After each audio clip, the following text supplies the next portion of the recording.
Syafu Maladewa dari kelas 64.2A.31 dengan NIM 64251326. Pada kesempatan kali ini, saya akan memaparkan mengenai artikel populer yang sudah saya buat beserta posternya. Berikut contoh posternya. Baik, pada poster yang sudah kalian lihat, menurut kalian apa sih korupsi itu? Jadi di sini saya akan menjelaskan sedikit mengenai korupsi ya.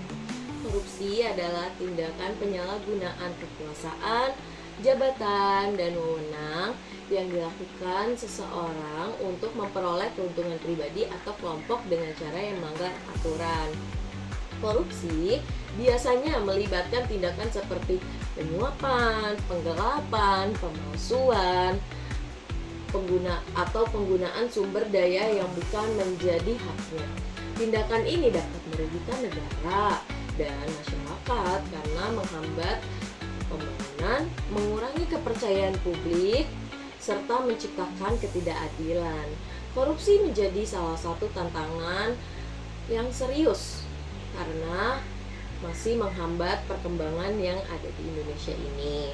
Perilaku koruptif tidak hanya termasuk tindakan yang melanggar aturan hukum, tetapi juga merupakan bentuk penyalahgunaan kepercayaan yang memberikan dampak besar terhadap kehidupan sosial, ekonomi, dan pembangunan nasional.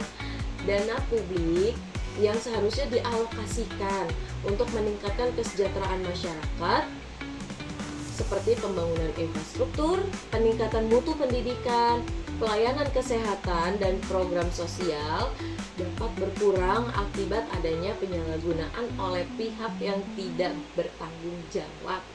Baik, selanjutnya di sini saya akan menjelaskan atau memaparkan lebih tepatnya mengenai artikel populer yang telah saya buat.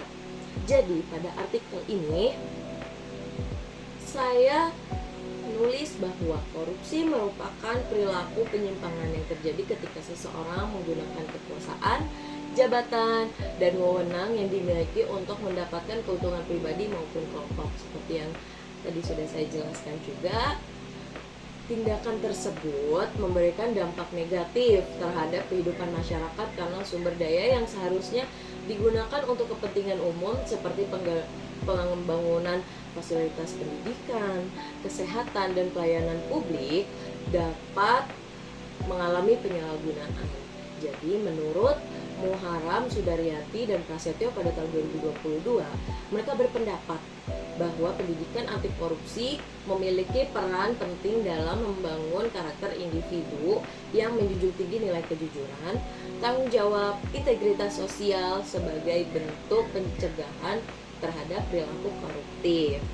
Pemberantasan korupsi tidak hanya bergantung pada pemberian hukuman pada pelaku, tetapi juga membutuhkan strategi pencegahan yang dilakukan secara berkelanjutan.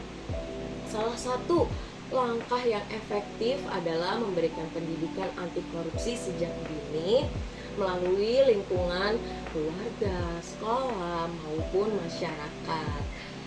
Kamarudin Aminu dan Suwarti pada tahun 2022 menjelaskan bahwa penanaman nilai anti korupsi melalui pendidikan dapat membentuk karakter seperti disiplin, kepedulian, kejujuran, dan rasa tanggung jawab, sehingga masyarakat lebih mampu menolak tindakan korupsi dalam kehidupan sehari-hari. Selain itu, Cahyadi pada tahun 2022 menyatakan bahwa pendidikan anti korupsi dapat menjadi strategi dalam membangun budaya anti korupsi, terutama pada generasi muda, karena nilai moral yang ditanamkan sejak awal akan mempengaruhi perilaku di masa depan nanti. Selain membangun karakter individu, pencegahan korupsi juga membutuhkan sistem pemerintahan yang transparan dan memiliki pengawasan yang kuat. Pengelolaan anggaran yang terbuka dapat mengurangi peluang terjadinya penyalahgunaan dana publik. Veronica dan Nugraini pada tahun 2023 nih berpendapat bahwa transparansi serta pengawasan memiliki hubungan yang positif terhadap pengelolaan anggaran yang lebih baik, sehingga dapat mendukung upaya mengurangi risiko terjadinya praktik korupsi dalam organisasi pemerintahan.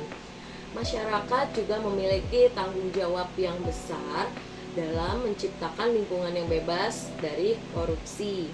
Peran masyarakat dapat dilakukan melalui tindakan sederhana seperti membiasakan perilaku jujur, menolak pemberian yang bertujuan mempengaruhi keputusan, serta berani melaporkan tindakan yang tidak sesuai aturan. Menurut Febria, pada tahun 2022, keterlibatan masyarakat melalui pendidikan dan pengawasan publik menjadi salah satu faktor penting dalam mendukung keberhasilan pemberantasan korupsi di Indonesia ini. Dengan adanya kerjasama antara pemerintah dan lembaga pendidikan serta masyarakat, budaya anti korupsi dapat berkembang sehingga terciptanya kehidupan berbangsa yang lebih bersih, adil, dan berintegritas. Baik, di sini saya akan menambahkan sedikit pendapat dari saya bahwa pada akhirnya pemberantasan korupsi tidak hanya dibebankan kepada pemerintah maupun lembaga penegak hukum, tetapi membutuhkan keterlibatan aktif dari seluruh lapisan-lapisan masyarakat. Nilai-nilai seperti kejujuran, integritas, tanggung jawab, dan kepedulian terhadap kepentingan bersama perlu ditanamkan seperti kebiasaannya pada kehidupan sehari-hari kita. Ketika seluruh si elemen bangsa memiliki kesadaran untuk menolak dan mencegah tindakan koruptif, maka upaya menciptakan Indonesia yang lebih transparan, adil, dan sejahtera akan semakin mudah tercapai. Perubahan besar dalam melawan korupsi dapat dimulai dari tindakan sederhana yang dilakukan secara konsisten oleh setiap individu. Dan masyarakat memiliki posisi yang sangat penting dalam mendukung gerakan anti korupsi karena perilaku jujur dapat membentuk benteng awal dalam mencegah praktik penyalahgunaan kekuasaan. Bentuk partisipasi masyarakat tidak harus selalu melalui tindakan yang besar, tetapi dapat dimulai dari kebiasaan kecil seperti berperilaku jujur dalam pendidikan, tidak melakukan kecurangan apapun, menolak segala bentuk suap, serta berani menyampaikan laporan apabila menemukan tindakan yang melanggar aturan. Dengan terbentuknya budaya integritas di lingkungan masyarakat, pencegahan korupsi dapat berjalan lebih efektif sehingga terciptanya kehidupan berbangsa yang lebih bersih, beretika, dan berkembang. Baik, mungkin sampai di sini dulu penyampaian dari saya. Apabila ada kesalahan kata atau kekeliruan kata atau ada kekurangan kata, mohon dimaafkan. Kurang lebihnya, Assalamualaikum warahmatullahi wabarakatuh. Terima kasih.